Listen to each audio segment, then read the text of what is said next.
back. You're watching the Etch Play Weekly live show, and that was Tell Me Why. You can check that out on Game Pass if you're interested in finding out more about it. And I'm joined now by Ben Joy, who's bringing the festivity. He's bringing a Christmas tree to proceedings and a Christmas shirt. Christmas shirt. Last show of the year before Christmas. Yeah. Got to do it. And you like your Christmas jumper? Very festive? I am wearing a Christmas jumper. Mine's inspired by a 1980s film called They Live by John Carpenter. It's a fantastic movie. You're not here to talk about that, though, although I slightly wish you were. We're here to talk about Steam. We can pivot. We can pivot. It's fine. Let's talk about Steam first. So Steam made some changes last week to the kind of layout and the way that games are surfaced and discovered. And I thought I'd get you on the show to talk about it and talk about what it means for consumers, what it means for developers and publishers. So why don't you get us started by giving us a run through of what's new in Steam, what's changed. Yep. So first off, just to say, in case anyone hasn't seen it, if we're talking about Steam changes and you haven't seen it, it's because what is being done is part of Steam Lab, so it's being done as an experiment. So you need to go a little bit out of your way to see the changes because it's still in experiment mode. But basically what they're doing is they're changing the way that you browse and find games to try and make it easier for players to find the kind of games that they want to play, and also to try and help developers have their games be more discoverable. Because I think one of the problems that because there's so many games and so many studios putting their game out, is getting their game in front of people. Kind of the big ones that hit the headlines is what gets all the attention and all the cover space, and it's really difficult for a lot of studios and developers who are making really great games to get noticed and survive, because if people don't notice their game and aren't able to find it, they don't play it, they don't get the revenue, and then they disappear. And it's super important that they do survive, obviously, because we wouldn't want to see anyone fail. But for the likes of, Inner Sloth with Among Us, their game didn't become big for a couple of years, and I read Fall Guys was Mediatronic's 130-second game or something. So these small developers that start small, and a lot of people are, they're not making quality games, they can grow to be huge developers and make some of people's favorite games. So. The changes that they're making or they're looking to make, that they're experimenting with at the moment, is how you browse and find games. So if you opt into the experiment, now you can, rather than having a couple of categories, it's broken down into genres. It's broken down by theme and by player mode. So I think all in all, you can find games with 64 different categories, and the way that the categories are worked out is by genre and theme. That is driven by the tag system on Steam, and that, as I understand it, can be done either by the developers themselves or it can be done by players as well. And the player modes, which is like co-op, that kind of thing, that is driven by the meta tags that the developers put in. Yeah. And a big focus on categorization, this kind of transition towards more specific subcategories, especially in the case of genre, because they've got top level categories for RPG and action, and then you can really drill into that more now in ways which are helpful and a bit easier to browse. I think it's about music as well. Music's really hard sometimes to put into a box about genre. So I think what Valve are doing here, taking a kind of multifaceted approach, it's there needs to be more than one way. It can't just be, do you happen to know the word Metroidvania and type that in and get those games? There have to be multiple paths that would surface that kind of stuff or give you directions to the kind of things that you like. It's exciting for customers. And as you say, because there's so many niches out there, what this change does is that it brings those niches a little bit more to the forefront. I was reading an article by a guy, Lars Snauset, who was involved. He contracted and implementing this experiment, and he kind of phrased it in a way which is really, really easy to understand as to why that you would look to do this. So from a developer perspective, if you're trying to make a game and you're trying to get into say the top 10 of action games, that seems insurmountable. That's so difficult to do. But if you're a niche within the action genre, getting into the top 50, top 10 suddenly becomes more attainable. And if it's easier to find those people, it's easier for your game to get in front of people. Mm-hmm. And so, yeah, it's a win-win for both, the developers who can get their game in front of people, and for players who are looking for games to play, who, rather than just being given all the mainstream games, can find hidden gems that then can become mainstream. Like Among Us was kind of a hidden gem, which then became mainstream. So yeah, and I think we're kind of assuming that this experiment is going to lead to changes for everyone on Steam. Like that seems to be the way that it's heading.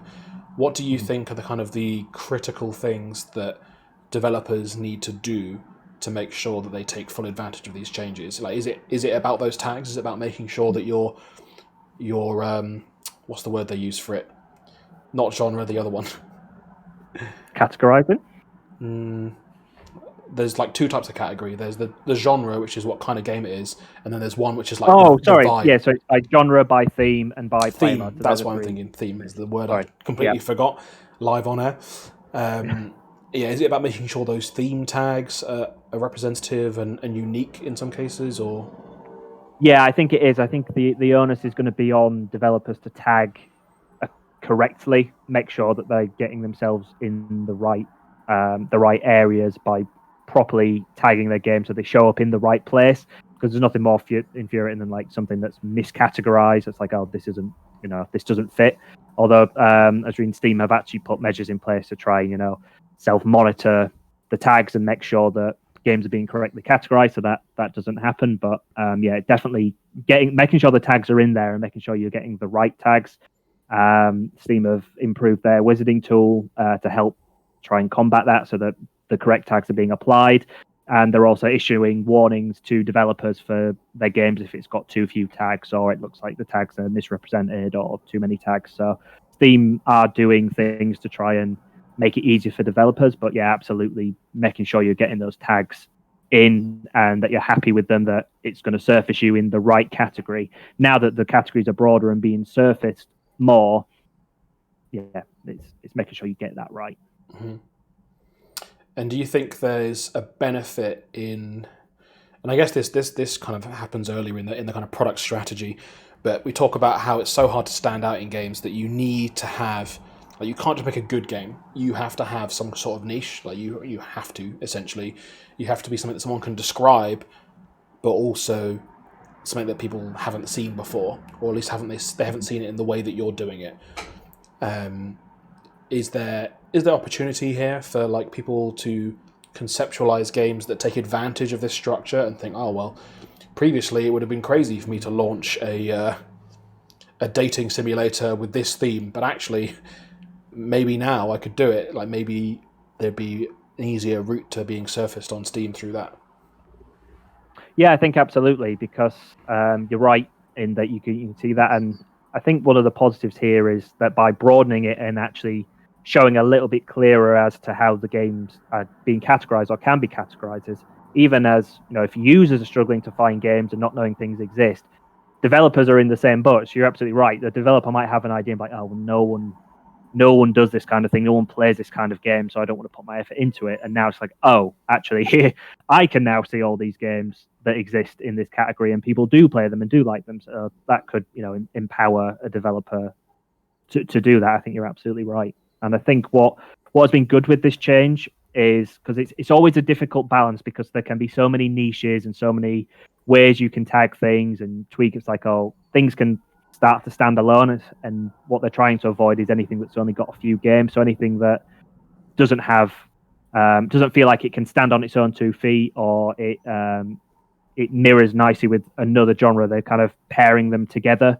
So you'll see things like, and my mind has now gone blank live on air. So you'll see like genres of something which is X and X. So they've paired them together because they feel like a natural fit, and it would probably be too granular to break the two apart. Because what each of these has as well, it's not just like you can click on it and a tag, and it's like, oh, here's all the games in this tag. Each of these has like the dedicated landing page with the hero carousels and the top sellers, and it's a full experience of like what you get for the top games currently on Steam. So that's why they've done that, and that seems a sensible thing, because it's always a balance of showing enough that people can see everything that's there without going so granular that it's overwhelming and you find nothing because there's too much. Yeah. If that makes sense. I like how your mind went so blank that you forgot the letter Y. You said X and X. Yeah. The pressures of live broadcasting. I haven't looked at the updated list of categories, so there might already be one. But here's my question for you: do you think, in the wake of successful games in the genre, including Cyberpunk 2077, is there a cyberpunk genre? Is that going to be a category of its own? Looking here, there isn't. So there is 6 top level categories, which are action, RPG, strategy, adventure and casual, simulation, sports and racing, and then underneath those are kind of like subgenres. And then when you go into the subgenres, then you have tags as well. Yeah. It's kind of broken down into that 3-step process. So it'd be more of a theme then, maybe. Yeah, cyberpunk might fit into. In fact, you're absolutely right. If I move across and look at Steam, there is sci-fi, and cyberpunk is one of the themes. So, like I say, it's broken down by 3. So you've got genres, themes, and then social and players, which is the platform. Yeah. Cool. And player modes, just to recap, so that's about styles of play, basically, like multiplayer, co-op. Yes, exactly. So you've got cooperative, LAN, local and party, MMO, multiplayer, online competitive, and single player there. That's what's being pulled into that category. And as I said, that is driven by the metadata that the developers put in. So that is driven by that. So if you don't do that properly, you're not going to show up here. Whereas genres and themes is driven by the tags, which is by the developer, but users can also tag games as well. Okay. Any parting tips for studios to consider, or do you think you've covered everything? No, I think we've covered everything. Like I say, it's really about getting the tags right. And just to finish on a point to really drive this home. So the reason why they're doing this is obviously to increase the discoverability of games. And this article by Lars Dowse, again, he had a really good visual of like showing the reviews that games get, and obviously spikes where you would expect, like in sales and stuff.